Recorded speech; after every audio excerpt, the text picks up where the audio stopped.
আসসালামু আলাইকুম। আশা করছি সবাই ভালো আছেন। সোশ্যাল ইসলামী ব্যাংক বাংলাদেশ লিমিটেড এই ব্যাংকটি কিন্তু এতদিন ভালোই চলছিল।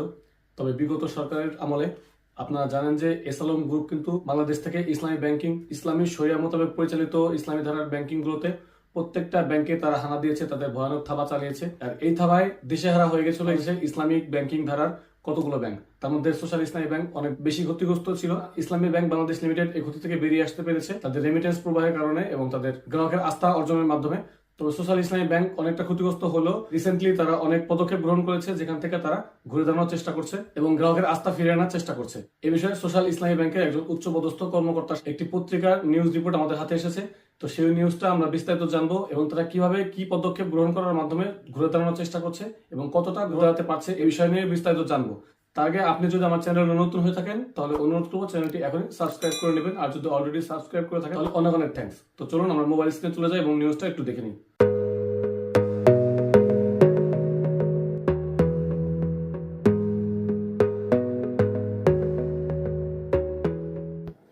এখানে সমকালে বলা হচ্ছে এসআইবিএল ঘুরে দাঁড়াবেই। এই শিরোনামে এখানে লেখা হচ্ছে যেসব ব্যাংক এসালমুক্ত হয়েছে তার একটি সোশ্যাল ইসলামী ব্যাংক পিএলসি 1995 সালের 22 নভেম্বর যাত্রা শুরু করে ব্যাংকটির পুনর্গঠিত পর্ষদের ভাইস চেয়ারম্যান দায়িত্ব পেয়েছেন বাংলাদেশ ব্যাংকের সাবেক নির্বাহী পরিচালক মাকসুদা বেগম। ব্যাংকের বিভিন্ন বিষয়ে সমকালের সঙ্গে কথা বলেছেন তিনি। সাক্ষাৎকার নিয়েছেন ওবায়দুল্লাহ রনি। সমকাল থেকে বলা হয়েছে, পরিবর্তিত পরিস্থিতিতে আপনারা পরিচালনা পর্ষদের দায়িত্ব নিয়েছেন, এসআইবিএল এখন কেমন চলছে? উত্তরে তিনি বলেছেন, এটা সবার জানা, অত্যন্ত নাজুক আর্থিক অবস্থায় নতুন পরিষদ এই ব্যাংকের দায়িত্ব নিয়েছে। পরিস্থিতি এত খারাপ ছিল যে ব্যাংক চালানোই কঠিন হয়ে পড়েছিল। আগের পরিচালনা পর্ষদ নির্দিষ্ট একটি গ্রুপের পক্ষে কাজ করেছে, তাদের সহায়তা করেছে ব্যাংকের কিছু কর্মকর্তা, বিশেষ করে চট্টগ্রাম এবং ঢাকার কিছু শাখায় এসব অনিয়ম হয়েছে। এই ব্যাংক একসময় প্রবাসী রেমিটেন্স আহরণের অনেক এগিয়ে ছিল, তবে সেই রেমিটেন্সও নির্দিষ্ট একটি গ্রুপের দায় পরিশোধে ব্যয় করা হয়েছে।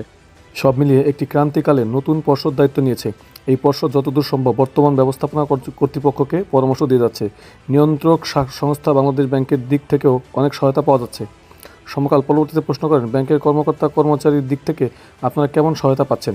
এ বিষয়ে মাকসুদা বেগম বলেন, একটি ব্যাংকের উচ্চ পর্যায়ে তদারকি করে, নিম্ন পর্যায়ের কর্মকর্তারা প্রারম্ভিক কাজ করে আর সিদ্ধান্ত গ্রহণ করেন মূলত মধ্যম পর্যায়ের কর্মকর্তারা। 2017 সালে এসালম এই ব্যাংক দখলের পর মধ্যম পর্যায়ের অনেক কর্মকর্তাকে চলে যেতে বাধ্য করে। এর মাধ্যমে ব্যাংকের ভিত্তি কিছুটা দুর্বল করা হয়েছে। আবার নতুন পর্ষদ দায়িত্ব নেওয়ার পর আগের এমডি 2 ডিএমডি পদত্যাগ করে চলে গেছেন। আবার বিভিন্ন অপকর্মের সঙ্গে জড়িত সন্দেহভাজন 33 কর্মকর্তাকে বিভিন্ন জায়গায় থেকে প্রধান কার্যালয়ে সংযুক্ত করা হয়েছে। এখন আবার তাদের বিভাগের দায়িত্ব দেওয়া হয়েছে। প্রত্যেককে আদায়ের একটি লক্ষ্যমাত্রা ঠিক করে দেওয়া হয়েছে। একই সঙ্গে আদায়ের ভিত্তিতে প্রণোদনা ঘোষণা করা হয়েছে। সব মিলিয়ে নতুন করে আবার সাজাতে হচ্ছে। যিনি যেখানে কাজ করেনি তাদের সেখানে পদায়ন করতে হচ্ছে। তারা অবশ্য দক্ষতার সঙ্গে কাজ করার চেষ্টা করছে, তবে নতুনভাবে দায়িত্ব নেওয়ার কাজ করতে অনেক ক্ষেত্রে সময় লাগছে। সমকাল থেকে আরও জিজ্ঞাসা করা হয়, আমানতকারীদের টাকা যথাসময়ে ফেরত দিতে আপনারা কোন বিষয়টির উপর গুরুত্ব দিচ্ছেন? মাকসুদা বেগম বলেন, আমানতকারীর সুরক্ষা দেওয়া ছিল ব্যাংকের প্রধান দায়িত্ব, তবে প্রতিকূল পরিস্থিতির কারণে সেটা সম্ভব হয়নি। ফলে চাহিদা মতো আমানত তুলতে না পারায় অসন্তোষ আছে। আপাতত প্রতিটি শাখা থেকে গ্রাহককে 5,000 10,000 টাকা করে দেওয়ার চেষ্টা হচ্ছে। কোনো শাখার গ্রাহক বেশি পাবেন, কেউ মোটেই পাবেন না, সেটা হচ্ছে না। আপনার টাকা আপনি ব্যাংকে রেখেছেন, এটা চাওয়ার অধিকার আপনার আছে। বিভিন্ন কারণে এখন আমানত কম আসছে। দৈনন্দিন চাহিদা মেটাতে এখন বেশিরভাগ ক্ষেত্রে আগের ঋণ আদায়ের উপর নির্ভর করতে হচ্ছে। অবশ্য বাংলাদেশ ব্যাংকের গ্যারান্টির বিপরীতে কিছু টাকা পাওয়া গেছে, তবে কর্পোরেট গ্রাহকদের চাহিদা মেটানোর পাশাপাশি সাধারণ গ্রাহকদের চাহিদা অনেক ক্ষেত্রে মেটানো সম্ভব হচ্ছে না।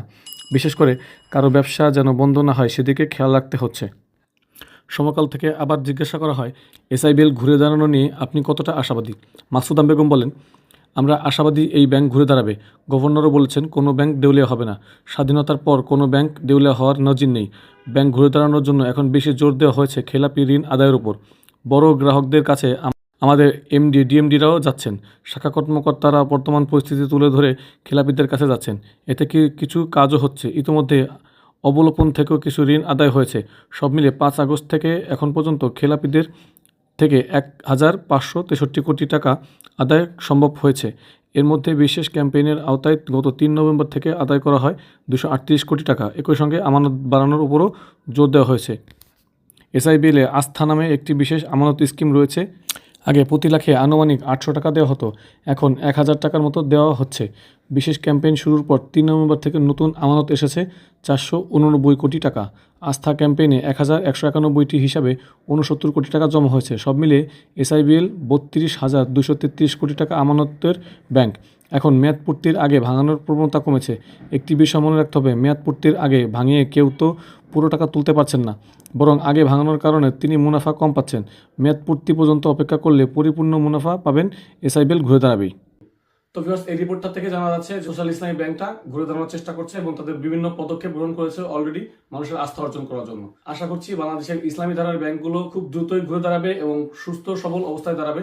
অলরেডি বাংলাদেশের ব্যাংকিং খাত মোটামুটি ঘুরে দাঁড়িয়েছে। তো সকল গ্রাহকদের সহযোগিতা পেলে ব্যাংকগুলো কিন্তু আরো দ্রুত ঘুরে দাঁড়াতে সক্ষম হবে। তো এই আশা ব্যক্ত করে আমাদের আজকে ভিডিওটি শেষ করছি। ভিডিওটি ভালো লাগলে অবশ্যই একটি লাইক দিবেন, ফ্রেন্ডদের সাথে শেয়ার করতে পারেন, আর কমেন্ট করে আপনার মতামত জানাবেন অবশ্যই আমাদের এই ভিডিও সম্বন্ধে। তাছাড়া নতুন কোনো বিষয়ে ভিডিও পেতে চাইলে সেটা আমাদের কমেন্ট করে জানাবেন, আমরা চেষ্টা করবো সেই বিষয়ে আপনাদের জন্য ভিডিও তৈরি করার। তো আজকের আয়োজনে পর্যন্তই, দেখা হচ্ছে নেক্সট ভিডিওতে। Till then take care self, আল্লাহ হাফেজ।